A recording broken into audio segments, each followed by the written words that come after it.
Bismillahirrahmanirrahim. Assalamualaikum warahmatullahi wabarakatuh. Alhamdulillahilladzi farrada siyam wasilatal taqwa.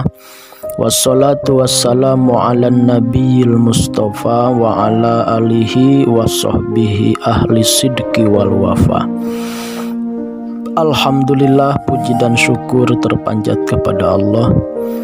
Masih diberi umur, masih diberi sehat, masih diberi hidayah, masih terus meniti taat. Mudah-mudahan kita sehat, selamat, dan senantiasa dalam taat. Sahabat-sahabat sekalian, kembali mohon izin saya akan menyampaikan 10 cara menjaga keluarga dari neraka. Judul ini sesuai dengan ayat suci Al-Quran surah At-Tahrim ayat 6. A'udzubillahi minasyaitonirrajim. Ya ayyuhalladzina amanu qu anfusakum wa ahlikum nara. Yang artinya, wahai orang-orang beriman, jagalah oleh kalian diri kalian dan keluarga kalian dari neraka. Ya, ayat ini jelas kita diperintah oleh Allah untuk menjaga diri dan keluarga dari neraka. Nah, berangkat dari situ, maka seperti apa menjaganya itu? Nah, kita akan bahas 10 cara menjaga keluarga dari neraka. Yang pertama adalah cegah keluarga dari berbuat dosa besar. Kenapa? Karena seseorang melakukan dosa besar, maka dia sudah memegang tiket ke neraka, begitulah. Jadi seseorang yang melakukan dosa besar sejatinya dia sudah memegang tiket ke neraka. Apakah nanti tiketnya mau dirobek ya dengan cara bertaubat, misal dengan cara menutup keburukan dengan kebaikan gitu, itu nanti kan ya ada caranya gitu. Nah, yang pertama, cegah keluarga dari berbuat dosa besar. Ya, mungkin pertanyaannya dosa besar itu seperti apa? Kan di hadisnya saya baca di kitab Al-Kabair itu Imam Az-Zahabi menyebut hadis as-sab'ul mubiqat, ada 7 dosa yang akan mencelakakan gitu, yaitu syirik, asyirku billah, syirik, selanjutnya sihir, selanjutnya membunuh, selanjutnya ya mungkin kalau syirik, sihir, membunuh enggak, tapi ingat ada riba. Nah, ngeri kan riba, padahal kita sangat dekat sekali dengan riba itu. Ya, ngasih pinjam uang tapi baliknya harus dilebihkan sekian persen gitu, itu riba gitu. Selanjutnya lari dari perang, zina gitu, atau menuduh zina, makan harta anak yatim, itu bagian dari dosa-dosa besar yang kalau dilakukan kita sudah mendapat tiket ke neraka. Jadi cegah keluarga kita dari berbuat dosa besar. Yakinkan dan pastikan semuanya tidak ada yang syirik ya, musyrik gitu, datang misalnya ke dukun ya, datang ke paranormal. Selanjutnya harus ada ritual-ritual ya, misalnya memendam kepala kerbau misalnya, atau harus ada ayam hitam, ayam putih, dan darahnya ditetes-teteskan, atau ya yang semacam ada ritual-ritual begitu. Hati-hati. Selanjutnya yang nomor kedua, cegah keluarga dari dosa kecil yang berulang. Kalau tadi mencegah dosa besar, dan yang kedua adalah dosanya sih kecil tetapi berulang terus gitu. Itu surah Asy-Syura ayat 37 kan jelas, walladzina yajtanibuna kabairul itsm wal fawahisha wa idza ma ghadibu wa hum yaghfirun. Dan orang-orang yang menjauhi dari dosa besar, juga dari dosa kecil, fawahis ya, perbuatan jelek, dosa kecil. Wa idza ma ghadibu, dan ketika dia marah, wa hum yaghfirun, dia memberi maaf. Getih. Jadi artinya dosa kecil kan sedikit-sedikit lama-lama jadi bukit. Ya mungkin hanya ya kita merasa wajar gitu ngomongin orang gitu ya, ngobrol kesana kemari ngomongin orang. Tapi kalau terus-terusan itu jadi dosa besar gitu. Misalnya kita juga ya anak kecil, misalnya anak kita misalnya udah remaja tapi senangnya berbohong aja gitu ya. Uniko usaha nipu kolot gitu ya.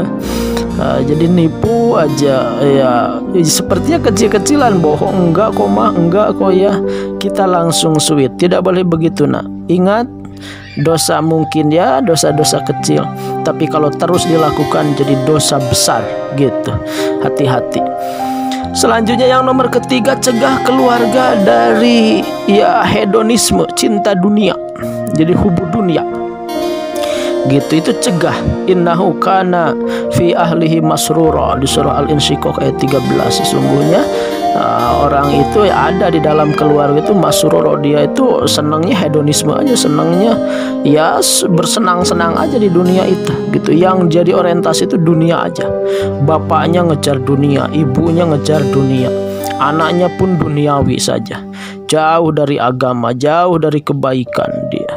Itu hati-hati, itu adalah jadi pintu kita dan keluarga masuk neraka gitu. Jadi ajak ke majelis taklim, ajak ke masjid, ajak ke panti yatim duafa, ajak ziarah kubur supaya pada ingat mati gitu. Jadi sekali lagi ya, cegah keluarga dari hedonisme, artinya cinta dunia. Ibadah wajib, meninggalkan sholat salah satunya. Ya bukan hanya sholat, ya termasuk zakat. Jangan sampai kita sholat tapi tidak mengeluarkan zakat, ya tidak sah tuh gitu sholatnya. La sholata liman la zakatalah, tidak sah sholat orang yang tidak mengeluarkan zakat.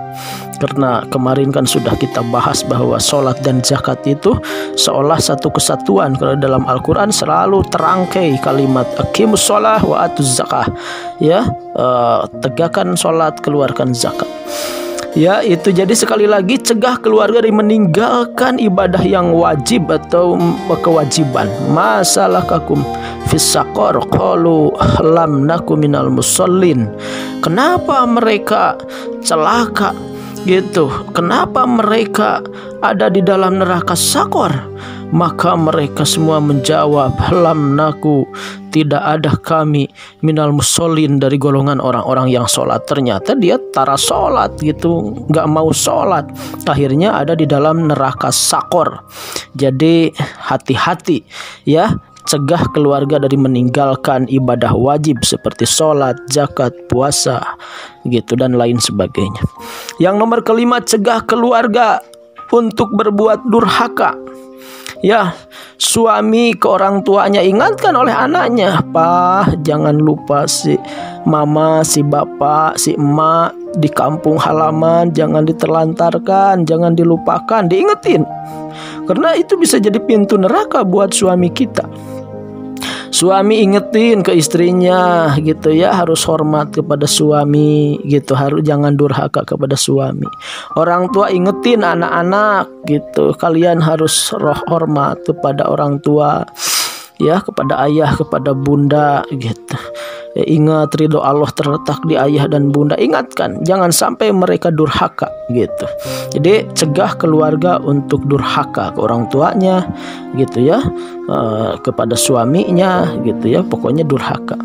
Karena kalau ya tidak durhaka, kalau semuanya baik-baik gitu ya, itu luar biasa. Ayu mamroatin matat wa jaujuha an haradin dakhalatil jannah.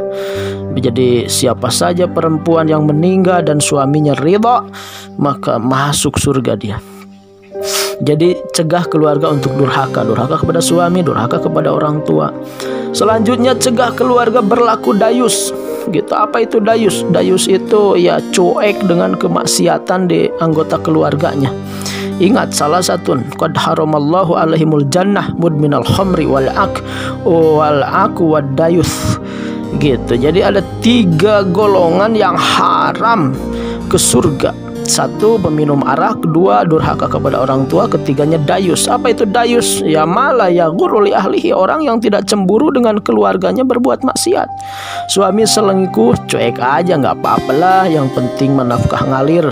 Suami zina, suami jajan di luar juga, nah itu dayus tuh istri.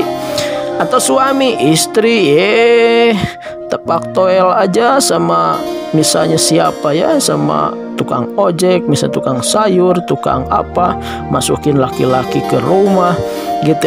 Cuek aja suami itu, malah bangga istri saya laku. Itu dayus tuh, nggak akan dia masuk surga tuh, berarti ya di neraka tuh. Atau orang tua anaknya gitu ya, dibawa oleh orang lain pulang jam 11 malam. Dari mana neng? Ya jalan-jalan sama pacar ya mah. Oh ya udah tuh cepet tidur. Nggak ada cemburu, nggak ada kekhawatiran. Itu haram masuk surga tuh kalau orang tua kayak gitu. Gitu. Cegah keluarga berlaku dayus. Selanjutnya yang ke-7, cegah keluarga berlaku pelit. Gitu. Wala yahuddu ala ta'amil miskin. Ingat, kita jangan sampai gitu ya pelit kepada orang-orang miskin, pelit kepada anak yatim gitu. Nah, kenapa? Karena pelit itu ya nanti akan jadi tempat kita di neraka. Orang pelit itu di neraka. Palaisa lahu al-yauma hahunal hamim. Jadi tidak ada tempat di hari itu kecuali di neraka hamim gitu. Wala ta'amun illa min gislin, dan nanti gitu ya makanan gitu. Selanjutnya minumannya juga dari nanah gitu, darah nanah, nauzubillah. Yang ke-8, cegah keluarga mengkonsumsi yang haram. Kulul lahmin nabata min haramin pannaru aulabih. Setiap daging yang jadi dari barang haram tempatnya di neraka, nauzubillah. Maka cegah suami dari korupsi. Lebih baik ya sedikit tapi halal daripada banyak dari haram gitu. Apalagi lebih baik banyak halal daripada sedikit haram gitu. Itu ya apalagi begitu ya. Jadi cegah keluarga mengkonsumsi yang haram. Lebih baik kita makan hanya dengan kerupuk daripada dengan daging tapi dari haram gitu. Lebih baik kita ngojek pakai ngangkot daripada beli mobil tapi hasil korupsi. Itu harus dipastikan. Yang ke-9, cegah keluarga dari berakhlak tercela. Gitu, hati-hati gitu ya ke tetangga. Ingetin, ma harus baik ke tetangga, pa harus baik dengan rekan kerja, anak-anak harus baik dengan teman-teman sebaya. Kenapa? Akhlak bisa menjadi pintu neraka kita kalau jelek. Yang ke-10, cegah keluarga dari saling melaknat, mendoakan, menjelekan ya. Suami sialan, dasar, nggak boleh itu. Istri macam apa kamu, dasar anak durhaka, nggak boleh itu. Yaitu saling melaknat itu jadi doa nanti. Akhirnya anaknya benar-benar anak durhaka. Ya suaminya benar-benar sialan tuh, gara-gara kita melaknat, mendoakan jelek gitu. Jadi tidak boleh. Wa innal abdul la yatakallamu bil kalimah min suhtillah la yalqiyallaha illa ayyahwiya biha fi jahannam. Hati-hati, ucapan itu jadi doa. Jadi itulah 10 cara menjaga keluarga dari neraka. Terima kasih. Mohon maaf terlalu panjang. Selamat berbuka. Mudah-mudahan Allah menjaga kita dan keluarga kita dari neraka. Akhirul kalam. Assalamualaikum warahmatullahi wabarakatuh.